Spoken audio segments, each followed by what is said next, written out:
Hola a todos, estamos en el episodio 11 del Sofá. Con nosotros tenemos aquí a Esteban. ¿Qué tal, Jonathan? ¿Cómo estás? Muy buenas, Esteban, es un placer. Bueno, personalmente tú sabes que te admiro y te respeto mucho. Muchas gracias. Y para mí es un privilegio estar con ustedes aquí.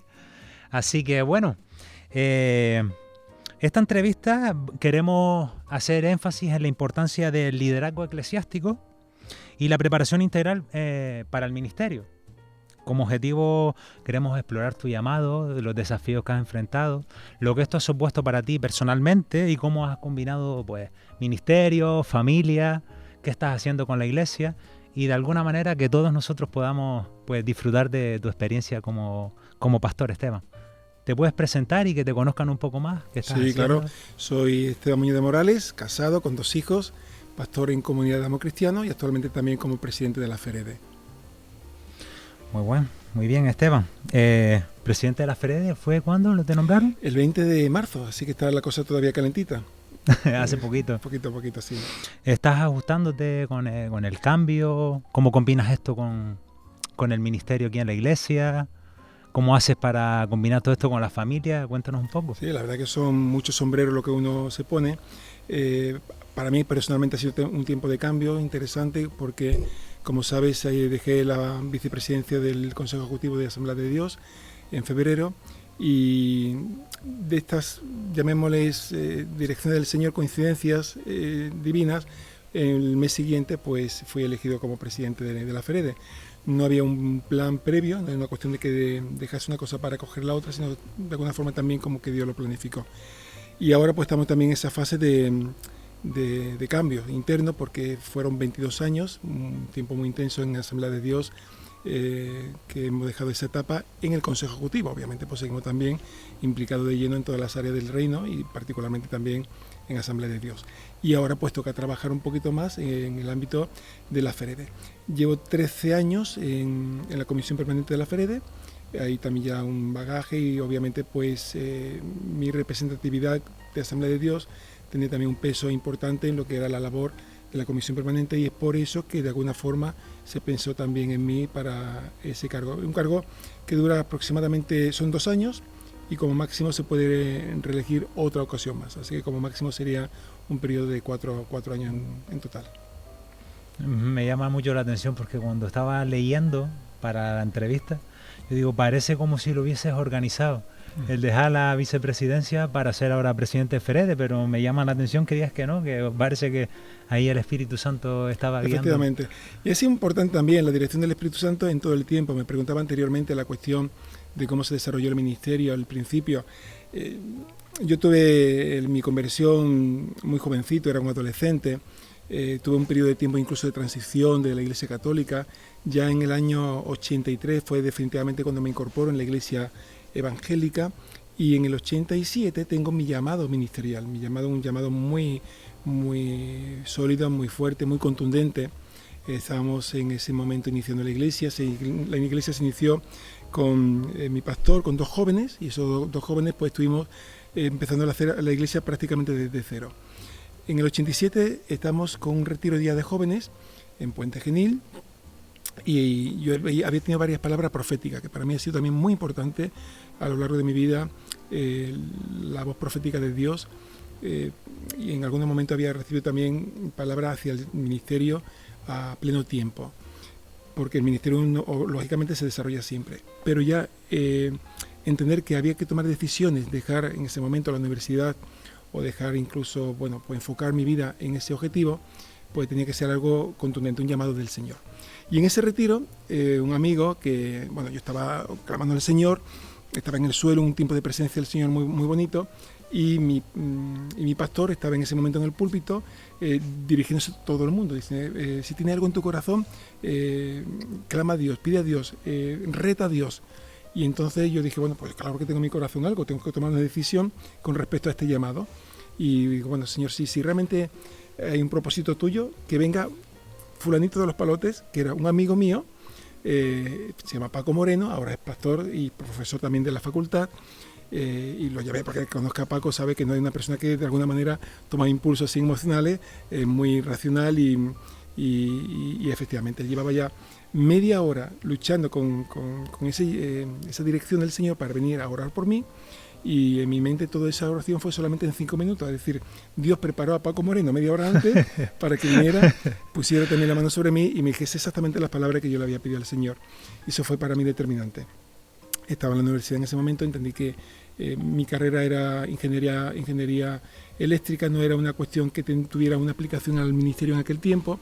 Había mucha urgencia en el servicio, había muchas cosas por hacer, así que pues ya al acabar ese retiro me puse en manos del Consejo de Ancianos de la Iglesia, de mi pastor, retiré la prórroga para el servicio militar, dejé los estudios de ingeniería. ¿Cómo dejaste todo? Y fui al año siguiente al servicio militar, el 88, y al 89 me casé. Y el 91, el 1 de enero del 91, empecé el pastorado en la iglesia. ¿En el 87 hiciste el seminario? ¿Dijiste? No, en el 87 fue el llamado. Vale. Pero yo tenía en ese momento tenía 20 años. Con 21 hice el servicio militar y empiezo el pastorado con 24. Entonces no había hecho el seminario. No, joven, ¿eh? Muy 24. joven. Era una locura. Era una locura en aquel tiempo. Yo lo dije porque mi pastor anuncia en octubre del año 90 que en diciembre en la asamblea de la iglesia iba a proponerme a mí como pastor de la iglesia, pero él no había hablado conmigo. Entonces yo tenía 2 opciones: o salir corriendo o esperar también que fuese desde el Señor, ¿no? Y efectivamente pues, con 24 años ya era muy joven. O sea, en este tiempo era una locura. Pero Jonathan, yo me doy cuenta que en aquel tiempo Dios hizo algo especial, porque muchos pastores de mi generación tuvieron experiencias muy similares y empezaron muy jóvenes. Quizá la necesidad o los espacios abiertos que habían contribuían a que se hicieran cosas que ahora mismo sería más difícil pensar en hacer, ¿no? Pero efectivamente fue clave el empezar joven con una determinación de servir al Señor. No, la verdad que es una pasada, ¿eh? Increíble. Mira, Esteban, como dices tú, esto es un desafío, es difícil. ¿Qué piensa tu familia cuando, no sé si son creyentes, no son creyentes? Me dijiste que venías de un contexto católico. Sí, efectivamente. Yo fui el primero en la familia en dar el paso. Eso generó una situación difícil en la familia. Yo recuerdo en aquel tiempo que el obispo católico me insistía que cuando me iba a incorporar en el seminario católico, ¿no? Porque mi familia estaba muy involucrada dentro del ámbito católico. Yo tuve una clara convicción por medio de la palabra, desde los 13 hasta los 17 años, ese proceso que se desarrolló, la palabra, la Biblia. Yo tenía mi Biblia de Jerusalén, la Biblia católica, y era la que leía, pero la palabra me llevó a una visión, a una mentalidad, una cosmovisión evangélica. Y llegó un momento que yo le pregunté a mi cura, a mi presbítero, decir, bueno, digo, dime algo porque me están convenciendo los protestantes, ¿no? Sobre todo con el tema de la Eucaristía. Entonces, ya en el 83, en una situación de crisis personal, estaba con mi botella de laína fino de Jerez, ahí en la feria, en un momento de desenfoque por completo, y era como una sensación, yo entendí después que era el Espíritu Santo que me decía, Esteban, ¿qué estás haciendo, no? Este no es mi llamado. Entonces eso fue determinante para tomar una determinación, una decisión ya de enfocarme en lo que realmente ya, más allá de prejuicio y de rareza, pues entendía que era el llamado del Señor, y ya me involucré completamente en la iglesia evangélica. La reacción familiar fue complicada, pero luego ya, gracias a Dios, fueron mi madre, mis hermanos, mi padre, convirtiéndose al Señor, ¿no? Y ya tomando decisión también determinante para su vida. Mi papá fue el último en incorporarse. Él ya falleció, ya está con el Señor. Él era camionero, un hombre rudo. La imagen que yo tengo también cuando era pequeñito era con sus farias, su puro en la boca, ¿no? Conduciendo camiones grandes. Y cuando se desarrolla toda esta cuestión a nivel familiar, pues él se polariza mucho más en la Iglesia Católica que nadie. Entonces ya hubo un momento en que toda la familia estaba fuera y él se mantenía, ¿no? Pero en un momento determinado él se queda en paro, en desempleo, la primera vez en su vida. Eso le supone una crisis muy fuerte para él personalmente, y una noche tuvo un sueño en el que Dios le habla, pero fue tan importante ese sueño que fue del sábado al domingo. Él estaba esperando que amaneciera para ir corriendo a la casa del pastor para decirle qué ha pasado en mi vida, ¿no? Y efectivamente a partir de ahí pues fue grandes cambios, y eso contribuyó mucho al respaldo personal de la iglesia y fue una de las familias clave en el inicio de la congregación. Qué bueno. Me llamó mucho la atención cómo el Espíritu Santo fue guiando todo, ¿no? Sí. Tu llamado, después la conversión de la familia. Qué bueno es que te vaya guiando. Y Esteban, desde que tú decides, o mejor planteado, desde que eres llamado, te conviertes y empiezas todas esas palabras proféticas, empiezas a sentir esa convicción de servir en el ministerio. En ese momento, ¿tú ya decides, quieres ser pastor, o hay un proceso desde tu conversión hasta la decisión de, sí, voy a ser pastor?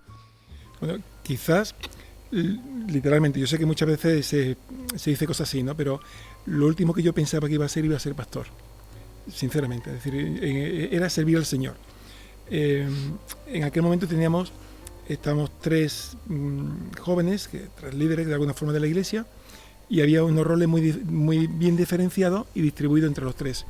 Uno que iba a ser el pastor, otro que iba a ser también el área social, y yo que iba a estar más enfocado en el ámbito, digamos, de jóvenes, la cuestión también que tenía que ver con la ONG, la asociación, pero nunca pensaba que yo iba a ser pastor. Hay alguna situación interna que se desarrolló y eso fue lo que dio lugar a la cuestión pastoral. Pero mi llamado era servir. Para mí era importante entender que yo estaba llamado para servir. Y yo decía siempre que tenía el ministerio de tapar agujeros. Donde haga falta, ahí estoy. Entonces mi primer ministerio fue grabar las predicaciones. Luego el siguiente pues empezamos con una emisora de radio. Yo no tengo voz de locutor, pero ahí estábamos. Se empezó el centro de rehabilitación. Yo no había tenido una gran experiencia con drogas, más que allá de fumar algún canuto en algún momento, pero no era una cuestión tampoco. Y ahí estábamos también sirviendo como monitores, es decir, en lo que hiciera falta nos poníamos a servir, ¿no? Y luego ya entendí que todo eso me ayudó en un bagaje amplio de experiencia que contribuyó luego a la labor de formación y experiencia pastoral, ¿no? Porque la iglesia tiene un espectro muy amplio de trabajo, hay mucha labor desde el área social, el área de plantación de iglesias, el área evangelística, es decir, y toda esa parte de que el tiempo me ayudó mucho a luego también tener esa formación que de otra manera hubiera sido difícil. Así que siempre insisto, lo importante es servir. Ya luego Dios te va dirigiendo hacia lo que Él quiera, ¿no? Pero uno no puede estar esperando con los brazos cruzados eternamente a que haya un llamado específico cuando hay tantas cosas por hacer y tantos principios bíblicos por desarrollar, ¿no? Y una vez que uno está en movimiento, pues Dios te va dirigiendo al centro de su voluntad. Esteban, entonces eras un tapabujeros, ¿eh? Lo que nadie quiere hacer lo hago yo. Bueno, Esteban, ya que eres profesor aquí y nosotros creemos en la formación teológica, ¿cuán importante es para una persona que quiere servir en el ministerio la capacitación teológica? No, yo creo que es fundamental. El apóstol Pedro decía que a vuestra fe hay que añadir virtud y a la virtud conocimiento. Entonces, no podemos pensar que podemos alcanzar una generación que es la generación mejor formada de la historia de España, desde la buena intención o simplemente de una experiencia espiritual. Se requiere una formación teológica y no solamente una formación teológica, sino una formación muy generalizada. Es decir, creo que en este sentido el que quiere servir al Señor tiene que ser consciente del mundo en el que vive, de los retos que se desarrolla y de la historia también, tanto del pensamiento como de la realidad humana para llegar a este punto. Creo que la formación teológica para mí fue obviamente fundamental. No pude hacerla presencialmente, cosa que me hubiera gustado, pero no pudo ser porque ya, como decía, empecé el pastorado ya joven y ya era imposible poder plantear un espacio de tiempo de 3 o 4 años para la labor de formación teológica, pero entonces lo hice por extensión y eso dio lugar también a que fuese una cuestión continua. Ya incluso ya la última formación reglada, que fue el tema del máster, es como el interés siempre por estar también al día. Es decir, creo que el ministro, como decía Juan Calvino, nunca debe de dejar de formarse, debe estar permanentemente en formación. Ya no es una cuestión solamente de la formación reglada del seminario, sino una permanente labor de capacitación, de estudio y de sumergirse también en todo el aspecto que contribuya a esa cosmovisión bíblica. Es interesante. Yo tengo un amigo que él duda de todo. Él es creyente de niño, pero él dice que yo no, él así literalmente dice, yo no tengo por qué tragarme todo lo que me dice. Entonces él se cuestiona. Y también me dice, en el equipo de Jesús también estaba el que necesitaba meter el dedo en la llaga para creer. Pero nos encontramos con diferentes personas, que no todo el mundo se traga lo que le decimos, que se cuestionan su fe, que pasan por momentos de crisis, por momentos que marcan su vida. Y tú como pastor tienes que darle respuesta. Pasan situaciones que no saben qué hacer. ¿Qué le dices a una persona que está con dudas sobre su fe, que está pasando momentos difíciles, que te encuentras con ese discípulo que necesita pruebas de Dios, pero no sé, tiene dudas? Tiene dudas. ¿Qué le dirías?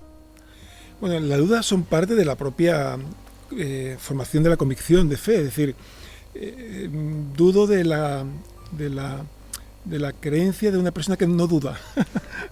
Creo que es importante que la persona también tenga esos momentos de replanteamientos para asentar aún más su fe y una mayor dependencia del Señor. Otra cosa que ya es una duda permanente, pues obviamente pues evidencia que no está la cosa bien asentada, ¿no? Pero en este sentido, cuanto mayor es nuestra necesidad, mayor es nuestro clamor. Y en ese clamor es cuando también hay una mayor revelación de parte de Dios.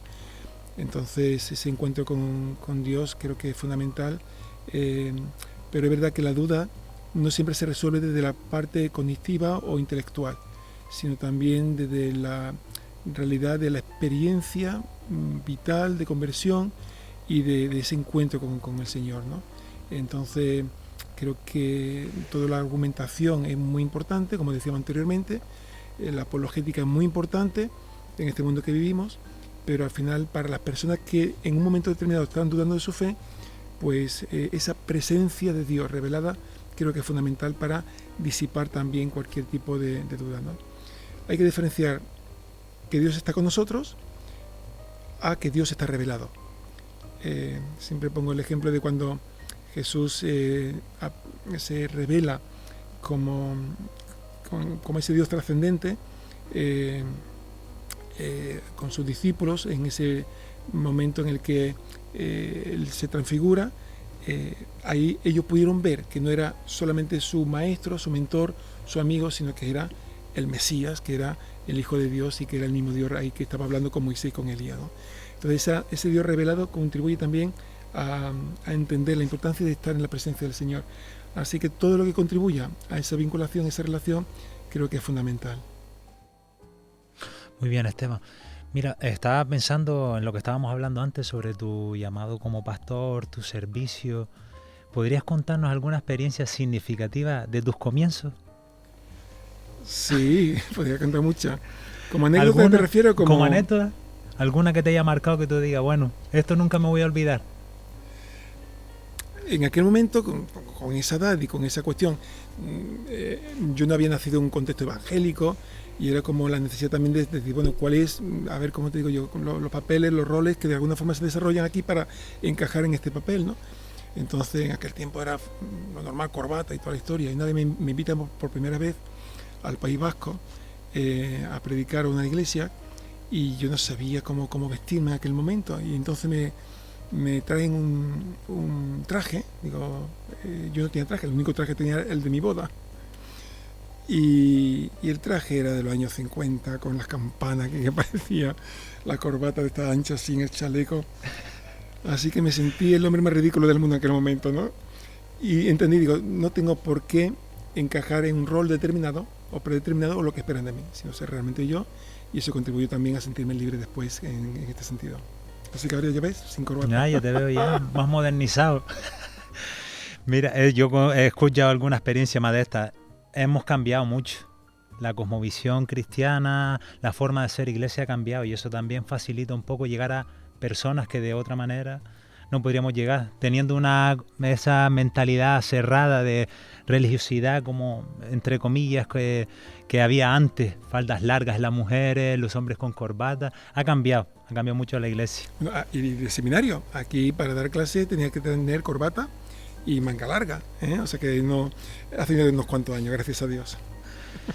Esteban, ¿qué le dirías tú, viendo, ¿no?, que eres una persona que tienes un bagaje, una edad, muchos años de servicio, al Esteban de 20 años, si te lo encuentras, ¿qué consejo le darías? Ay, pues diré muchas cosas, ¿no? Pero eh, creo que aquel tiempo también fue sumamente interesante, porque además, como te decía anteriormente, se desarrollaron mucho acontecimiento en mi vida importante, casi en 2 o 3 años, ¿no? Uno de ellos fue el más importante, pues mi boda con María Luisa y el nacimiento de mis hijos. Me casé en el 89 y en el 92 ya nació la primera, Raquel, y en el 94 Samuel. Y en aquel tiempo, aun cuando, a ver, intentaba también equilibrarlo, pero ahora he hecho mucho en falta haber dedicado más tiempo en el tiempo del nacimiento, de la crianza de los hijos, haber estado más tiempo con ellos, ¿no? Entonces, fuego por el ministerio, por servir al Señor, por las personas. Creo que también yo no tuve, ahora cuando se habla permiso de paternidad, que son varios meses, ¿no? Sí, y ahora ha aumentado, ahora 4 meses creo para la mujer. Gracias a Dios. Y yo recuerdo que yo no estuve ni 4 días. O sea que ya el tercer o cuarto día ya estaba involucrado en la obra.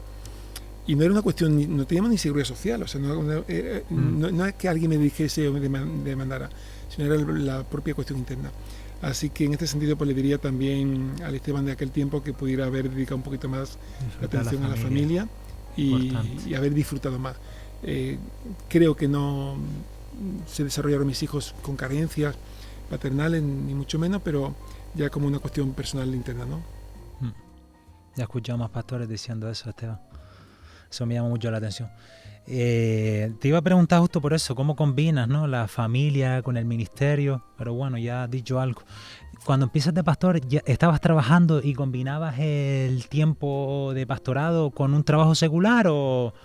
No, yo si no fuese pastor, lo más probable es que estuviera trabajando en la empresa de aguas aquí en Córdoba. Yo estaba trabajando allí en aquel tiempo y de hecho me hicieron un contrato, me volvieron a hacer otro contrato y ya después me llamaron ya para un contrato indefinido y ahí tuve que tomar una decisión, ¿no?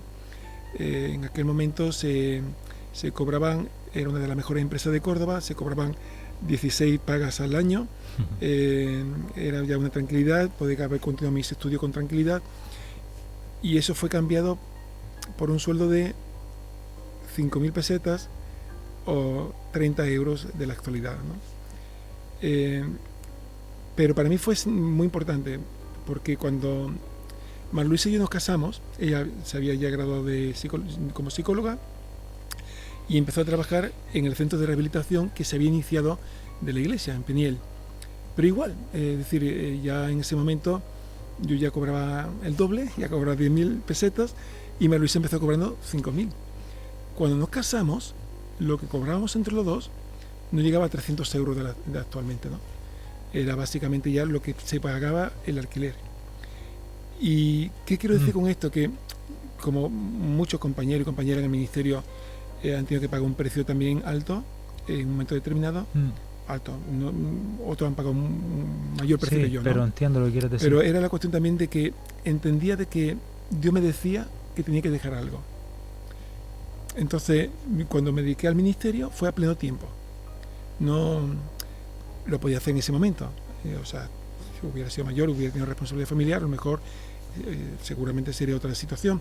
Pero en aquel momento, como joven, entendía, como te decía, vine con ya 22 años de servicio militar y ya fue una plena dedicación, ¿no? Y creo que era muy importante valorar el ministerio, no por la cuestión económica, sino por el privilegio de servir al Señor.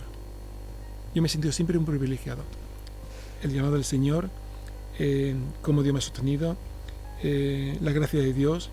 Entiendo que hay muchas más cosas de lo que yo hago, de lo que Dios me ha puesto, de la que realmente me merecería, por decirlo de alguna forma, ¿no? Por mi formación, por mi experiencia, por lo que sea, por mi capacidad la gracia del Señor ha estado conmigo. Me siento muy privilegiado. Entonces, el que me haya podido también llamar desde joven, el que haya podido también dedicarme pleno tiempo desde joven, para mí ha sido un motivo de gratitud al Señor enorme. Y creo que también eso es importante porque te manifiesta si realmente tienes el corazón en este lugar o lo tienes en otro, ¿no? O sea, al final tú tienes que definir tu corazón. Puede haber trabajos bivocacionales, obviamente como es lógico, pero que tu corazón esté en una dirección concreta creo que es importante. Mm, Es muy interesante el tema. ¿Y qué le dirías tú a un joven que está dudando de entregar su vida? Pues tu testimonio que inspira tanto. Y dice, bueno, me gustaría hacer eso, pero estoy dudando.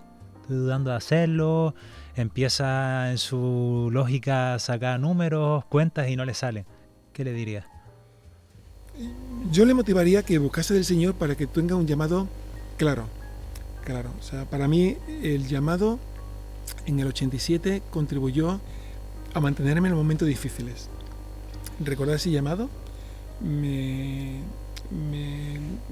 impulsó en los momentos de bajón, en los momentos en los que el enemigo también me planteaba cosas, ¿no?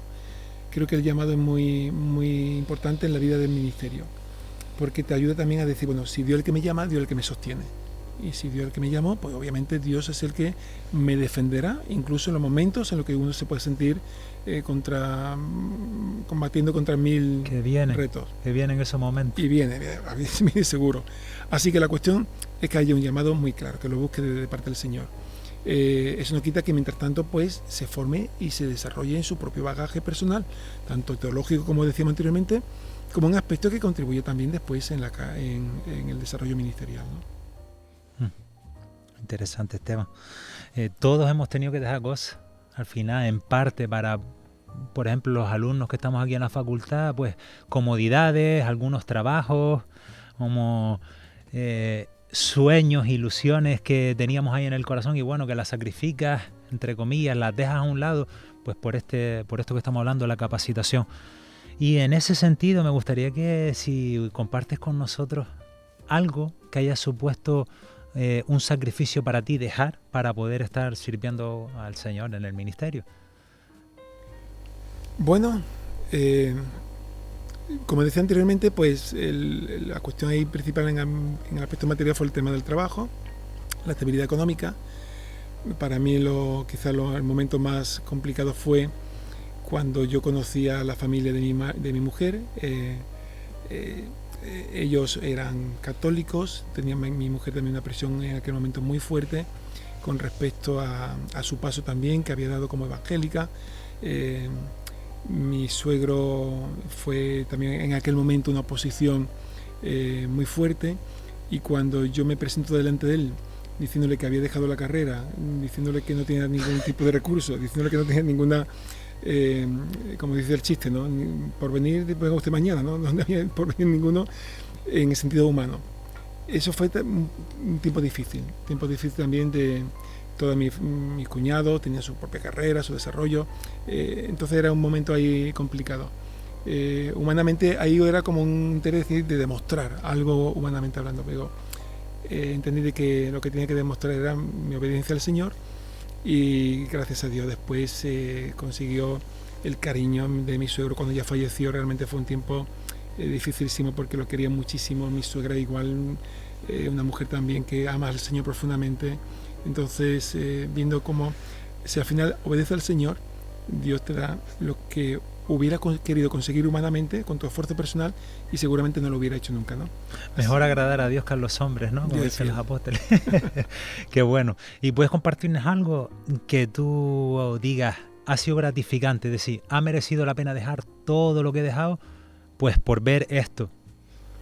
No, cada vez que se convierte en una persona, Jonathan, cada vez que hay una persona que sale de las drogas en el centro, cada vez que una mujer es rescatada de la trata de mujeres, Buah. O sea, ayer mismo estaba con una conversación con una persona que se había convertido y acabamos llorando, ¿no? Eso es emocionante, eso es estar en primera línea, viendo cómo Dios transforma los corazones. Eso no hay nada que lo pague. Y realmente también entender que está sembrando en eternidad en las personas, que hay cosas que podemos valorar ahora, pero que cuando estemos en la presencia del Señor en nuestro hogar celestial, ahí lo podemos ver con su rotundidad. Eso no hay forma de compensarlo con nada de este mundo, ¿no? Por eso te decía, creo que el que sirva al Señor tiene que entender que no hay mejor servicio, ¿no? En algún momento me preguntaban algunos, oye, y si te plantearan algo para la política, y si te plantearan algo para, digo, dejar el pastorado, el ministerio para un trabajo inferior, aun cuando sea también el servicio público, cuando se desarrolla bien, no, mucho menos. Creo que lo que tenemos también, ese llamado, es todo un privilegio. Increíble. Yo te conté antes de la entrevista que nosotros estuvimos en Peniel y fue muy gratificante.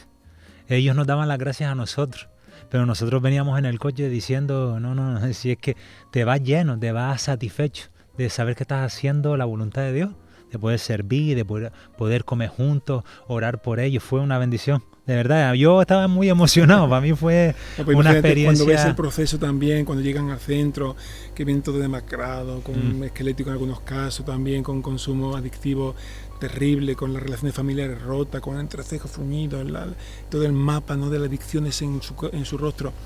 Y conforme va también viendo cómo Dios va entrando en sus corazones, transforma su interior, transforma su exterior, transforma las relaciones, muchos de ellos también sirven al Señor. Eso de verdad es una enorme bendición. Algunos estaban ya contando la fecha para salir, muy contentos. Bueno, va a estar en la iglesia, ahí no hacen el seguimiento. Cómo está la iglesia también, la importancia de que la iglesia se involucre después en el acompañamiento. Es fundamental.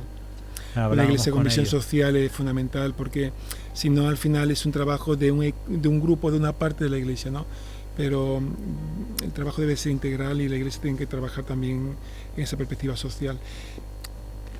Eso ha sido posible también porque se trabajó la visión social desde el principio, son parte de los dones del Señor, pero a la vez no se ha enfocado el trabajo social en un área concretamente. Hay muchas áreas de servicio, entonces la gente va encajando según sus dones.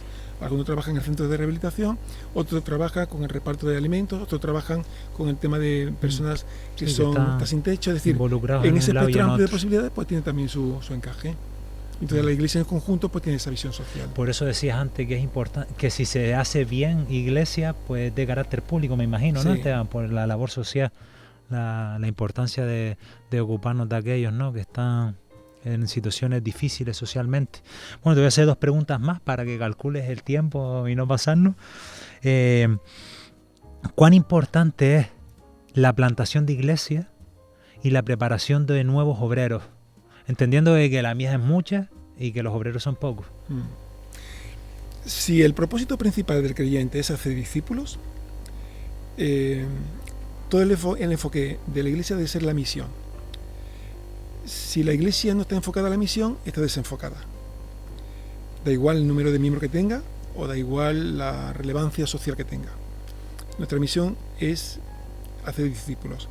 Por lo tanto, la plantación de iglesia es un elemento clave, pero además también para levantar iglesia tiene no solamente que promover los obreros, sino generar espacios para que ellos puedan trabajar. ¿Qué es lo que pasa en muchas congregaciones? Que al final la única expectativa de servicio al Señor es el pastorado. Pues muchas veces hay hasta conflicto interno, porque de alguna manera todo apunta en esa misma dirección. Cuando abrimos espacio, cuando de alguna forma contribuimos a generar lugar de servicio, que no sea exclusivamente un área concreta, pues lógicamente damos lugar a que toda la iglesia, o por lo menos lo que quieran, están involucradas en la misión. Entonces, al plantar iglesia, desarrollamos espacio para liderar, espacio para discipular, espacio para evangelizar, espacio para que se desarrollen los dones. Eso lleva a la gente, aunque no tenga una formación fundamental, pero lleva a la gente con el deseo de servir al Señor, y eso le lleva también a entender que tiene carencia y va buscando también el cubrir esa carencia con la formación. Entonces, normalmente la persona que está parada es difícil plantearse el seminario, por ejemplo, pero la persona que está en el campo trabajando se da cuenta que requiere esa herramienta teológica y entonces la busca, ¿no? Entonces, es fundamental el abrir espacio con la plantación de iglesia, y va íntimamente ligado con el tema de levantar obreros y de promover e impulsar a la próxima generación. O sea, va todo en el mismo paquete, ¿no? Y esa es la visión que de alguna forma también tenemos en Asamblea de Dios. Es una cuestión de que no es algo transversal, no es una cuestión aislada. El seminario no está aislado de lo que es una visión conjunta, y por eso también tenéis aquí como parte del currículo la cuestión de plantación de iglesia, ¿no? O la cuestión de las misiones, porque de alguna forma es esa misión transversal, y el deseo también que tenemos que generar ese espacio a los pastores para que ninguno se quede aburrido en la iglesia y piense que la única opción sea el pastorado, y hasta que no se muere el pastor o se calla, no hay forma de servir al Señor, ¿no? Bueno, el otro día en Peniel tiene uno de los encargados, no recuerdo su nombre, el que es rubito, tiene unos tatuajes. Bueno, tatuaje tiene allí. Sí. Rafael, me parece que será que te refieres. Puede ser, bueno, él tiene una moda. Bueno, la cuestión Rafa, es que sí. él decía, está ahí, y al estar trabajando se da cuenta de la necesidad que tiene. Por eso está haciendo asignaturas en la extensión. Cuán importante es cuando estás ahí trabajando o estar trabajando para darte cuenta que necesitas herramientas, en este caso, pues cierta capacidad para poder ser de bendición. Y bueno, terminando, Esteban, esta entrevista tan maravillosa, ¿cuál es tu visión para el futuro de la iglesia? ¿Y de qué manera tú vas a colaborar, a contribuir para que el reino de Dios siga extendiéndose? Menuda pregunta, ¿cuánto tiempo tenemos para eso? Bueno, tiene unos minutos. No, broma. No, yo siempre habré escuchado también el lema, ¿no? Lo mejor está por venir. Yo creo que también es un lema que yo quiero tener presente cuando tenga 80 o 90 años, ¿no? Porque cuando uno tiene expectativas de futuro, estar siempre mirando hacia adelante, ¿no? Escuché una vez un adagio que me gustó mucho, que dice que siempre sean mayores tus sueños que tus recuerdos. O sea, que realmente puedes estar mirando más hacia el futuro que hacia el pasado. Cuando empezamos a mirar hacia el pasado, envejecemos. Cuando miramos hacia el futuro, permanentemente con expectación, es como que nos estamos rejuveneciendo y confiando, como Caleb, ¿no? Con 80 años el hombre dice, este monte me lo conquisto yo y me lo como esto por sopa, ¿no? Esa es la perspectiva ministerial. Un corazón fresco, pero esa frescura se desarrolla con una misión, con un enfoque en la misión permanente. Y cree también que lo mejor queda por venir, y yo lo creo firmemente, es decir, las mejores generaciones de ministerio quedan por venir, las iglesias más numerosas y con mayor influencia quedan por venir, los mayores milagros quedan por venir, por el llamamiento tan orado y anhelado en nuestro país queda por venir. Así que el poder dejar a la generación siguiente algo mejor de lo que recibimos es mi llamado también personal, ¿no? Es decir, cuando empezamos la iglesia no teníamos nada, lo que es nada, y ahora podemos también decir, bueno, nuestro techo será el suelo de lo que vengan, y atender también recursos, herramientas que si la usan bien podrá ser mucho más efectivo que mi generación anterior, ¿no? Eso queda bajo su responsabilidad, pero en mi responsabilidad también y la de mi generación, impulsar a esta generación haciendo que viene lo posible. por todo lo posible. Hay un enfoque también que yo creo que lo que el Espíritu Santo está soplando en este momento es el tema del discipulado, la cuestión de enfocarse más en un discipulado de personas que una cuestión numerosa, ¿no? Y creo que eso también es como un reenfoque de la cosmovisión pastoral que necesitamos también considerar, porque es verdad que en muchos países el movimiento evangélico ha crecido muchísimo, porque como dicen algunos, cuando el crecimiento es muy extenso, dice que en kilómetros de extensión, pero en centímetros de profundidad, es un peligro. Y lo que puede cambiar esa dinámica es la formación del discipulado, ¿no? Que en definitiva es el modelo de Jesús. Queda mucho trabajo todavía por hacer, ¿no, Esteban? Ha sido una bendición, Esteban, que estés con nosotros, de verdad. Te admiramos un montón, sigue trabajando, que Dios te bendiga mucho. Muchísimas gracias por el cariño también, y gracias también por todo lo que estés trabajando aquí en el seminario, que de alguna forma también es un elemento fundamental para esta generación en nuestro país. Dios te bendiga, Esteban. Y bueno, nos vemos en el siguiente episodio. Hasta luego. Chao.